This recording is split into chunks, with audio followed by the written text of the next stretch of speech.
Assalamualaikum warahmatullahi wabarakatuh. Perkenalkan, nama saya Ramana Fitri Zainuddin, NIM 1996-14235, Prodi Ekonomi Pembangunan, Fakultas Ekonomi dan Bisnis. Soal pertama yaitu kemukakan beberapa peran penting pemerintah dalam perekonomian modern.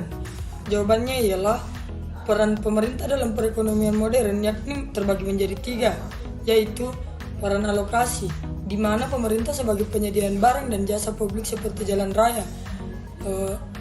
Yang kedua, peran stabilisasi. Pemerintah berperan dalam menciptakan stabilitas ekonomi, politik, dan hukum. Dan yang ketiga itu peran distribusi.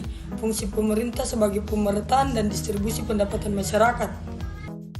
Soal kedua yaitu jelaskan beberapa kegagalan pasar. Jawabannya ialah kegagalan pasar adalah ketidakmampuan perekonomian suatu pasar untuk berfungsi secara efisien dalam pertumbuhan ekonomi. Dikatakan kegagalan pasar dikarenakan jika tidak bisa memberikan jumlah yang sesuai kebutuhan sosial. Penyebab kegagalan pasar yakni adanya barang publik, adanya kegagalan informasi, dan eksternalitas. Dalam hal ini, biaya yang diberikan di luar dari suatu transaksi. Soal ketiga yaitu uraikan pengertian dan ciri barang privat disertai dengan contoh yang mendasar. Jawabannya ialah barang privat adalah suatu barang yang hanya digunakan secara pribadi atau perusahaan tidak tersedia untuk orang lain. Ciri-ciri barang privat yang ini terbagi menjadi 2, yaitu excludability, di mana tidak semua orang dapat menggunakannya karena untuk mendapatkan seorang harus mengorbankan uangnya. Contohnya seperti orang membeli mobil. Yang kedua, rivalitas, penggunaan barang oleh satu orang yang mengurangi ketersediaan orang lain.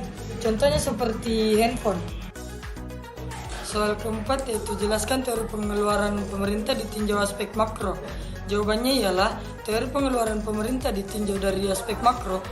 Menurut Adolf Wagner mengungkapkan bahwa pengeluaran pemerintah akan terus meningkat, di mana adanya peran pemerintah berperan penting dalam perekonomian di kehidupan sosial masyarakat secara menyeluruh. Soal nomor 5 yaitu kemukakan secara detail proses penyusunan, pelaksanaan, dan pertanggungjawaban APBN. Jawabannya ialah dalam penyusunan, pelaksanaan hingga pengawasan APBN mulai dari pemerintah menyusun RAPBN, menetapkan dan membahas dengan DPR RAPBN yang akan menjadi APBN, pelaksanaan APBN, mengawasi pelaksanaan anggaran, dan bertanggung jawab atas pelaksanaan APBN.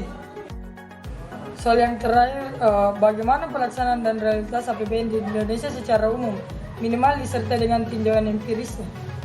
Jawabannya ialah, menurut saya dalam pelaksanaan dan realisasi APBN di Indonesia bisa dikatakan cukup sempurna, di mana di dalam APBN telah dibagi mulai dari dana belanja pemerintah pusat, anggaran kesehatan, pendidikan, infrastruktur hingga transfer ke daerah dan dana desa.